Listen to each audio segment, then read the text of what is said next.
Alternating current पर experiments की हमने एक सीरीज स्टार्ट कर रखी है, जिसका आज हम लास्ट वाला एक्सपेरिमेंट परफॉर्म करने जा रहे हैं।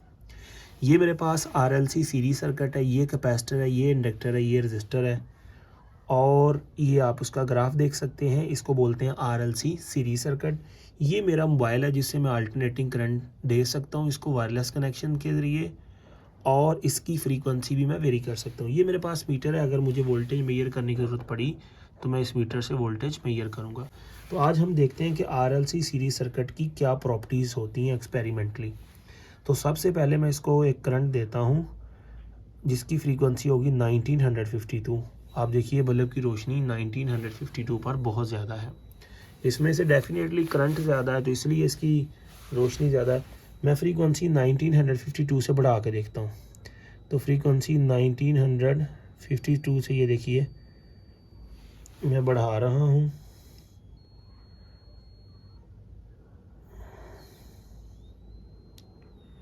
तो ये बढ़ रही है।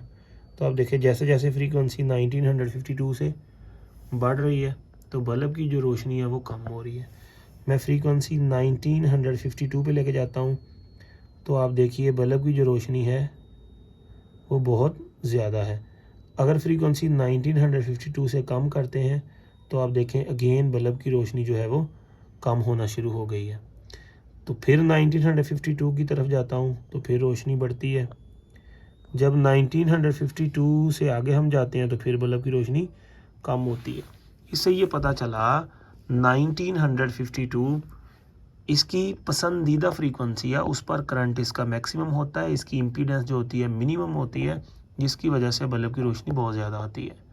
फ्रीक्वेंसी अगर आप इसे बढ़ाएं तो तब भी उतना करंट नहीं फ़्लो कर पाता, अगर फ्रीक्वेंसी उससे कम करें तब भी उतना करंट नहीं फ़्लो कर पाता। एक और हमने प्रॉपर्टीज़ पढ़ रखी है, जब इसको इसकी नेचुरल फ्रीक्वेंसी की इक्वल आप फ्रीक्वेंसी देते हैं तो उस पर जाके वोल्टेज अक्रॉस कैपेसिटर और voltage across inductor source voltage से ज़्यादा हो सकते हैं। तो आज हम चेक करते हैं। ये देखिए 1952 मैंने फ्रीक्वेंसी दे ली, तो ये मैं आपको वोल्टेज चेक करवाता हूँ कैपेसिटर के, देखिएगा ज़रा मीटर पर। तो ये वोल्टेज अक्रॉस द कैपेसिटर आप देख सकते हैं 28 वोल्ट इस वक्त तक कैपेसिटर के अक्रॉस है। और इंडक्टर के अक्रॉस वोल्टेज देखिए, इंडक्टर के अक्रॉस जो वोल्टेज हैं वो भी आपके सामने 28 वोल्ट है। और मैं आपको सोर्स वोल्ट चेक करवाता हूँ। सोर्स वोल्टेज यहाँ से चेक होंगे। सोर्स वोल्टेज हमारे पास जो है वो 10 है, तो 10 सोर्स वोल्टेज है, लेकिन कैपेसिटर के वोल्टेज 28 है और इंडक्टर के वोल्टेज भी 28 है। तो वो वाला पॉइंट जो हमने बुक में पढ़ा था कि वोल्टेज क्रॉस कैपेसिटर और इंडक्टर में भी ग्रेटर देन सोर्स वोल्टेज, ये वाला पॉइंट है। तो ये था जी RLC सीरीज सर्किट के बारे में। अब मैं एक और चीज़ आपको दिखाता हूँ। यहाँ से अगर हम फ्रीक्वेंसी बढ़ाते हैं, फॉर एग्जांपल मैं 2700 फ्रीक्वेंसी कर देता हूँ तो 2700 रेजोनेंस से ज़्यादा फ्रीक्वेंसी है। तो वोल्टेज क्रॉस कैपेसिटर देखिए, वोल्टेज अक्रॉस कैपेसिटर सिर्फ 9 वोल्टेज है। और वोल्टेज अक्रॉस इंडक्टर देखिए, वोल्टेज अक्रॉस इंडक्टर जो है वो 18 है या 19 आ रहे हैं।